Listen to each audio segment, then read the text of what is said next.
한국은 끝났는가? 뭐 또 오늘도 자극적인 제목 있죠? 저는 나라가 이대로 가면은 좆된다는 얘기를 굉장히 많이 하는 사람이기는 해요. 근데 내가 얘기하는 건, 뭐 나는 5천 명도 안 되는 학고니까, 뭐 학고방에 이렇게 얘기를 하는 거야. 뭐 사실 뭐, 어디서 개가 짖는구나, 뭐 이렇게 생각을 할 수도 있지만, 근데 만약에 뭐 몇천만 명짜리 유튜버가 이렇게 얘기를 한다. 그러면은 조금 우리의 입장에서는 다른 문제가 될 수 있단 말이에요. 자, 독일에는 무료 구독자가 2,400만 명이나 되는 쿠르츠게작트라는 채널이 있어요. 존나 부럽다. 쿠르츠게작트가 무슨 뜻이냐? 한마디로 말해서 이런 뜻이고, 근데 이 독일 유튜브 채널이 화제가 된 이유는 우리나라를 2번이나 디스를 했어요. 저도 우리나라가 망할 거다, 좋될 거다 이런 얘기 많이 하지만, 여러분들 야구를 볼 때도 내 팀은 내가 까야지, 저 팀 새끼들이 까면은 솔직히 좀 짜증이 나잖아요. 이 내 팀 내까의 원칙이라는 게 있는 건데, 이 독일놈들이 지들이 선진국이라고 건방지게 내 팀 내과의 원칙을 어기고 디스를 했는데, 어떻게 했는지 한번 보자는 거야. 한 번도 아니고 2번을 했어. 일단 2024년에 1차 디스를 합니다. 대한민국의 미래가 없대. 그리고 2025년에 2차 디스를 해. 심지어 이제는 끝났대. 썸네일이 별로 성의가 없어. 저번에 썼던 거 이번에도 재활용을 했죠. 근데 이 한국 망궁론이 있잖아요. 여기서만 얘기를 하는 게 아니야. 우리가 해외 채널들을 보면은 이게, 이 새끼들이 어느새 존나 글로벌 엔터테인먼트가 됐거든요. 보여드릴게. 봐봐. 우리나라는 디스토피아다. 우리나라는 빠개졌다. 그게 누군지 모르겠어. 한국의 경제적 기적은 끝났다. 뭐 그렇게 생각을 할 수 있지. 문자 그대로 한국은 멸종할 것이다. 뭐 그냥 아주 신나게들 까고 있죠. 게다가 이분은 한국 분인데 영어를 좀 잘하는가 봐. 그래갖고 이렇게 우리나라가 망할 거라는 거를 굳이 영어로 방송을 해가지고 전달을 하고 계시더라고요. 근데 이게 저도 개인적으로 우리나라 잘못 굴러가고 있다라는 얘기를 많이 하지만, 검색을 했는데 이렇게 줄줄이 쏟아져 나오니까 좀 이게 한국인으로서 자존심도 상하고 그렇단 말입니다. 자, 왜 글로벌 엔터테인먼트가 됐냐 보면, 한국이 올라온 것 자체가 유례가 없어. 그래서 망하는 것도 너무 신기한 거야.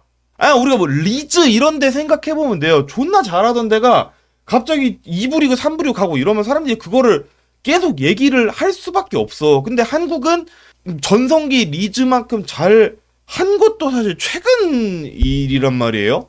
그래서 식민지 출신, 3년간 전쟁을 해서 대통령이 됐지. 세계 제일 못 살았지. 그러니까 뭐 대충 한 잉글랜드 6부 리그에 예산 없어갖고 막 오늘 내일 해체할 것 같은 그런 구단이 갑자기 프리미어리그 1위를 찍었다가 그 다음 연도에 다시 강등되는 이런 느낌의 일인 거지.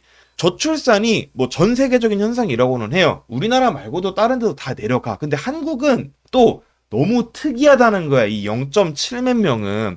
옛날에 일본이 우리나라 꼴이 날 거라고 했었는데, 지금 일본은 어떻게든 1.2명 이렇게 방어를 해내고 있잖아.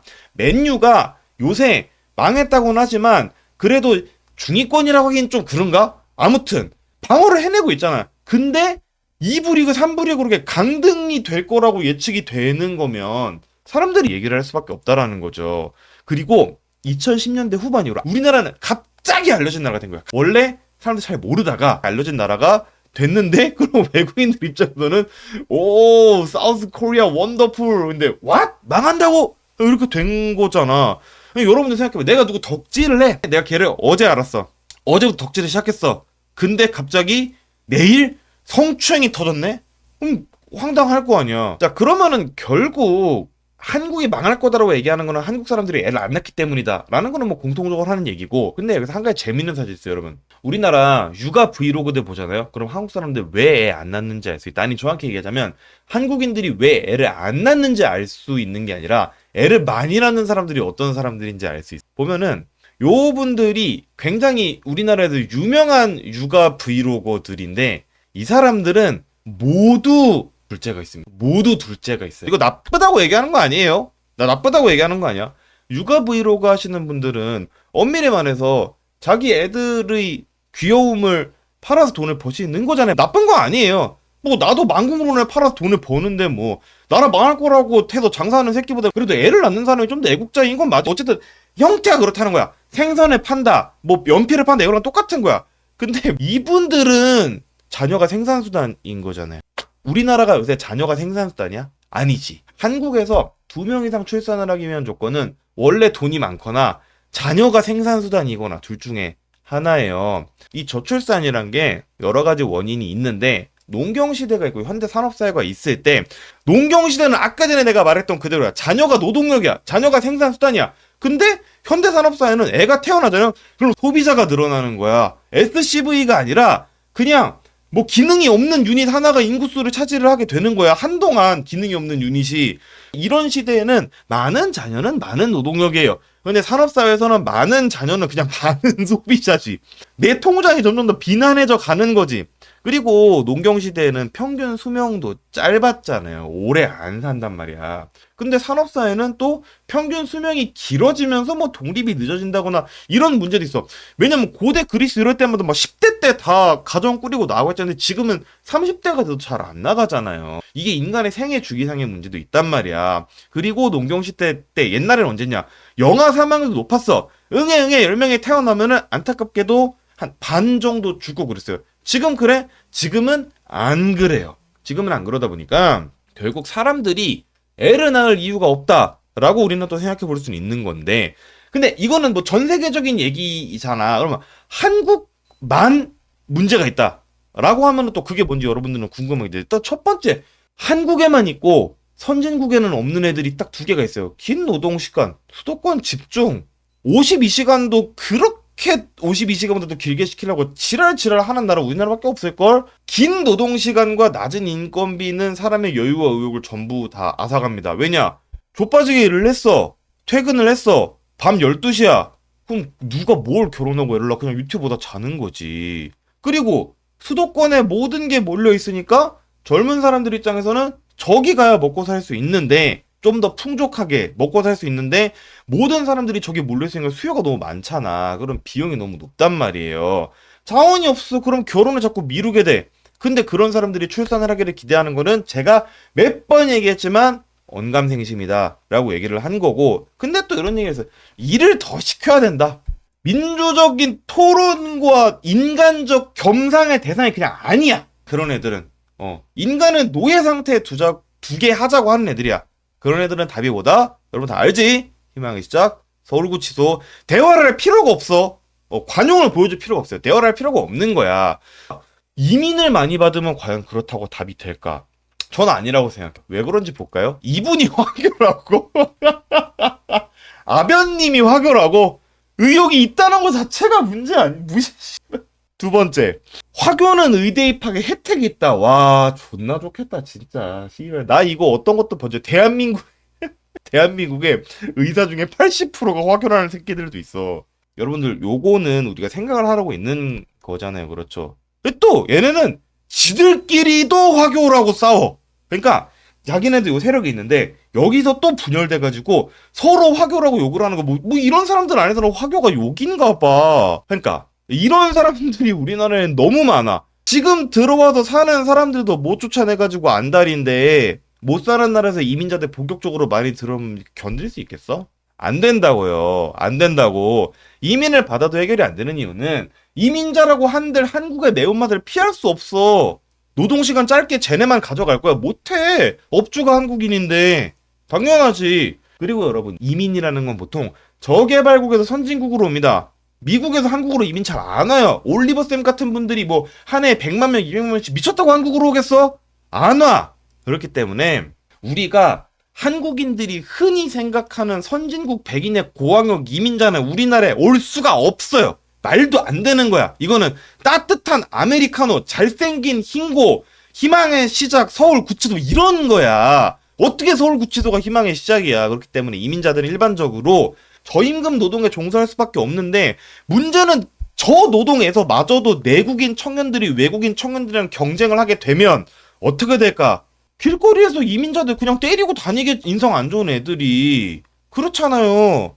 그렇기 때문에 이민을 받아서 인구 문제를 쉽게 해결할 수 있을 거라는 생각은 착각이다. 생각 없이 이민을 받으면 사회 갈등이 폭주하게 된다. 그리고 인구 감소의 충격은 벌써부터 드러나고 있어. 첫 번째, 운전면허 학원이 망해요.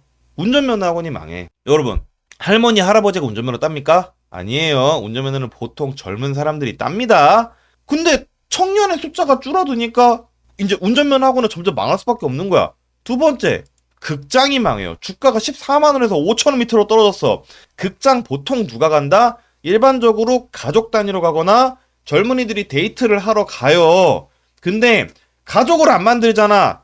데이트할 청년들도 없잖아. 근데 그 데이트할 청년들도 일부만 만나서 데이트를 하는데 그 사람들도 가족을 안 만들잖아. 그럼 극장이 어떻게 되겠어? 좆되겠지. 저 주가는 너무 자연스러운 거예요. 그렇잖아. 마지막으로 학교가 망합니다. 대도시 학교도 신입생 절벽. 여러분들 서울에서도 학교가 폐교를 합니다. 아이고 연합뉴스 여자 아나운서님 죄송합니다. 근데 이거 해결할 수 있나? 또 여러분들 궁금하겠지. 방법이 없는 건 아니에요. 제가 저번에도 얘기했지만 방법이 없는 건 아닌데 결국 돈으로 해결을 해야 되는 문제야. 2010년대 후반부터 골든타임의 끝이 슬슬 다가왔지만 우리나라는 대충 10년 좀 안 되게 낭비했습니다. 내가 또 씨바 나보고 좌파라고 할까봐 내가 과거 5년에도 잘못했다고 얘기하는 거야. 근데 우리나라는 빚을 내는 것도 쉽지가 않고, 그러니까 돈이 필요하면 빚을 내든 세금을 올리든 해야 되잖아. 근데 둘 다 어려워. 왜냐? 첫 번째, 빚을 내려면은 기재부를 조져야 되고, 증세를 하려고 그러면 정권이 바뀌어 사람들이 세금 올리는 거 싫어하잖아. 우리나라 사람들 지금도 세금 많이 낸다고 생각한단 말이에요. 근데 굳이 그걸 뚫고 세금을 올릴 필요까지는 없다라는 거지. 그래서 결국 유권자랑 싸울 수는 없잖아요. 그렇잖아. 그렇기 때문에 기획재정부의 균형재정 집착을 깨고 구조개혁을 위한 재원 마련에 나서야 되는데 자꾸 기재부가 개기면은 희망의 시작을 이분들한테 보내고 나는 저희가 꼭 잘못을 해야지만 보내는 거야? 아니 나는 그렇게 생각 안 해. 이 우리나라의 개혁을 가로막고 이런 사람들도 보내야 돼요. 그렇잖아.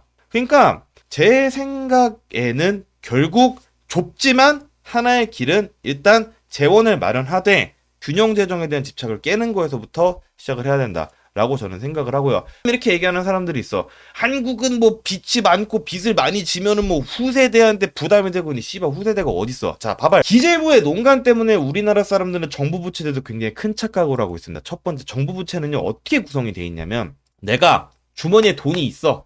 주머니에 100만 원이 있는데 10만 원을 빌렸어요.